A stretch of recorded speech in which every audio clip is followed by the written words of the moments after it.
que é inovação? Assim, vamos pensar em inovação na educação. Eu queria ouvir primeiro o teu ponto e a gente faz um contraponto depois. O que é inovação na educação para você, cara? Antes de mais nada, quando eu entrei na universidade, eu vi que o ensino da universidade é um ensino ainda muito tradicional. Hoje em dia a demanda é por inovação, mas se a gente for pensar num conceito de inovação não é só a tecnologia, como o nosso smartphone ou como o computador.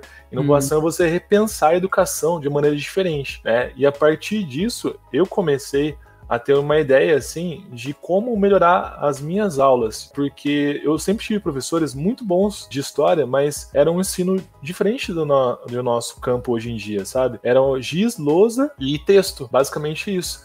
Daí, quando eu comecei a dar aula, que foi em 2014, eu pensei, bom, eu quero dar aula do jeito que eu gostaria de ter aula. Daí comecei a tentar ver recursos diferentes para dar aula para meus alunos. Então, eu acho que se a gente for olhar no campo um pouco mais amplo, assim, eu acho que inovação é tudo que você pensa diferente, é tudo que você tenta inovar, mas que tem um significado para o seu aluno. Não é fazer por fazer. Você tem que entender que o seu aluno ele tem um anseio, que você tem que encaixar aquele conteúdo de uma forma que tenha significado para ele. Que ainda é tradicional. Não que o tradicional tenha problema, a gente vai falar sobre isso. A gente precisa do tradicional também. Só que a gente precisa também trazer uma prática pedagógica que forma uma pedagogia crítica, né? Antes de nascer a live, eu estava falando do Paulo Freire.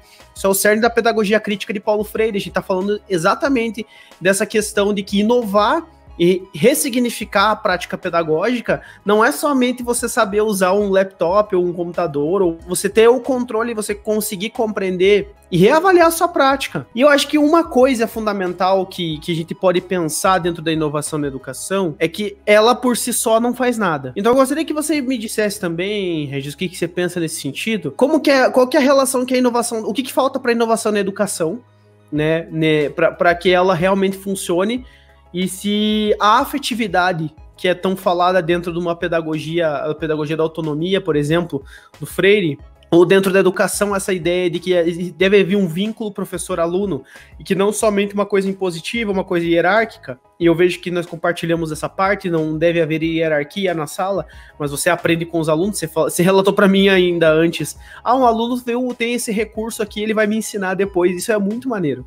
Eu acho muito massa quando a gente faz essa troca. Então, queria que você me explicasse também como que é a tua relação com os alunos, como que você se vê como professor nesse sentido, se é muito diferente da época que você estudava essa relação de proximidade e se essa afetividade também ajuda no processo de inovação.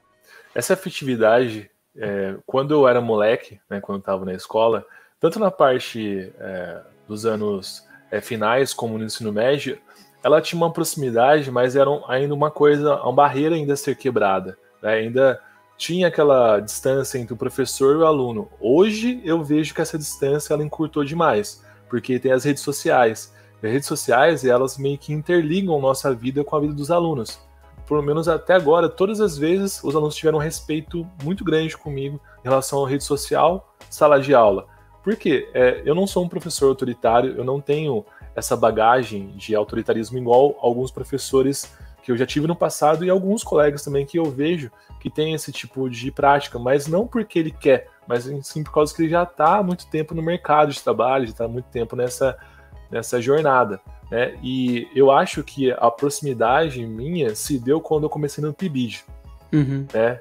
O PIBID, para quem não sabe, é um programa de bolsas de iniciação docência que incentiva os professores a fazer projetos. Então, a partir do momento que eu entrei no PIBID de 2013, eu consegui quebrar essa barreira, né? Mesmo ainda não sendo um professor completo, né? Estava me formando, eu vi que essa proximidade ela conseguiu se estreitar muito. E depois, quando eu virei professor mesmo titular, eu pensei, bom, agora que eu sou professor titular, eu posso fazer as aulas do jeito que eu gostaria de ter, estreitar laços com eles. Então, a partir disso, eu comecei, né, a desenvolver bastante amizade com os meus alunos, tanto que, né, tem muitos alunos meus que já estão formados que a gente conversa ainda, né, que eles incentivam, por exemplo, o canal que eu criei, nossa, eles gostaram demais, eles me incentivam, e essa troca, sabe, entre o professor e o aluno são essenciais. Daí que entra o Vallon, né, um dos teóricos que trabalha a afetividade, né, ele, em um dos pilares que ele fala da afetividade, ele diz que é um dos pontos chaves para que a aprendizagem ela seja significativa, né? Quantos momentos já tive com alguns alunos que eles não gostavam de história e eu quebrei, sabe? Não porque às vezes a história, por mim, é maravilhosa ou uma coisa assim sensacional, né? Na nossa cabeça né? A gente fica pensando nisso. Exatamente. Tem hora que, nossa, eu dei uma super aula hoje, arrasei. Daí chega, daí os alunos, professor. Né? Mas tem muitos alunos que eles aprendem porque eles gostam de nós. E hoje eu li um artigo de um portal chamado Portal Raízes. E ele falava que os professores são insubstituíveis. Até então, muito se falava sobre isso, né? Sobre o professor tá ultrapassado, o professor ele vai ser substituível no futuro. Não. Sabe por que não? Porque hoje em dia a gente vê que a parte afetiva, a parte de socialização, ela é muito importante.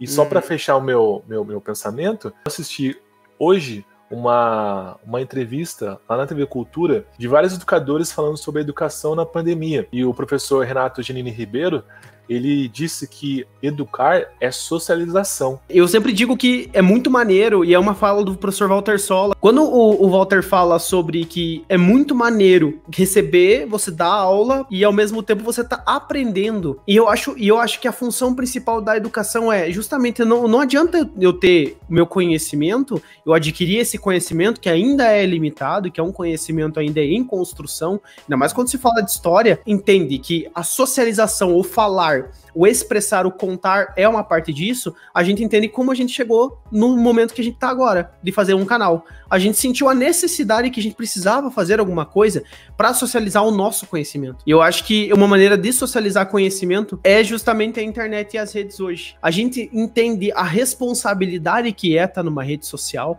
e a gente entende que isso é fundamental para poder democratizar o conhecimento. Acho que isso é fundamental para a gente começar a pensar. Você citou o PIBID, e como a gente já discutiu também, eu queria falar para o pessoal que está acompanhando, o programa de iniciação à docência, ele também foi um programa que eu participei de 2010 até 2013. E o PIBID é um programa maravilhoso. Eu recebia um valor de R$400 na época, que era até bastante dinheiro. Por mais que o valor fosse irrisório, eu tinha uma carga horária de trabalho de 12 horas, mas a gente desenvolveu inúmeras coisas maravilhosas nesses 3 anos. No projeto que eu trabalhava, era um projeto de história da África. Então a gente fez um grupo de percussão e dança africana, a gente desenvolveu projetos, a gente fez um DVD, a gente fez um evento, o África na Escola.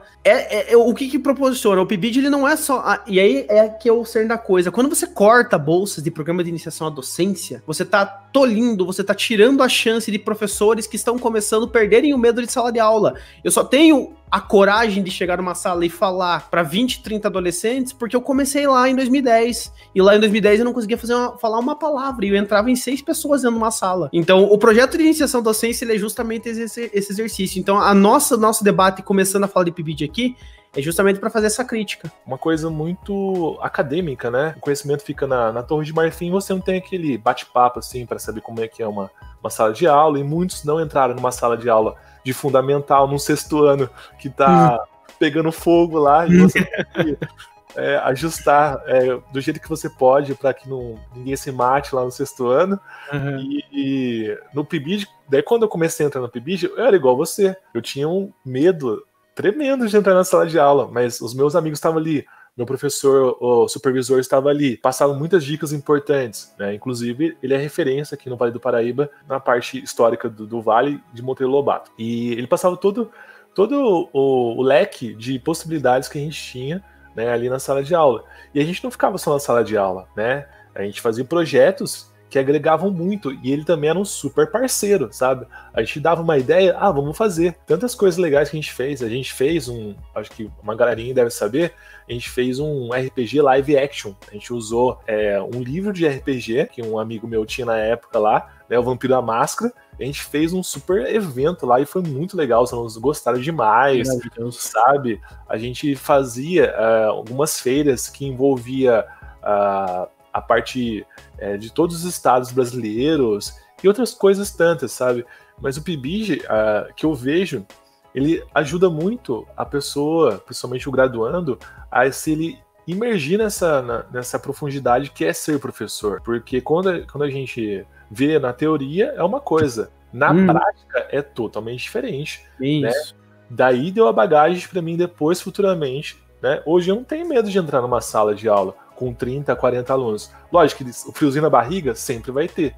Eu sempre tenho friozinho na barriga. Mas aquela base que eu peguei lá atrás foi de suma importância. Educação, em alguns países, ela é levada muito a sério. E aqui no Brasil, infelizmente, a educação, principalmente nesse governo, né, ele está sendo cada vez mais escanteado, sabe? Deixando de lado. E isso prejudica em um todo o país. Porque se a gente não tem uns cidadãos reflexivos, bem intencionados, mão de obra especializada, futuramente os nossos serviços, os essenciais, os serviços básicos vão ser ruins, porque a educação é a base de tudo. Se o nosso país levasse a sério a educação, essa pandemia que a gente está passando ia ser menos pior. O Darcy Ribeiro, né, grande intelectual, ele dizia que a crise da educação não é uma crise, é um projeto.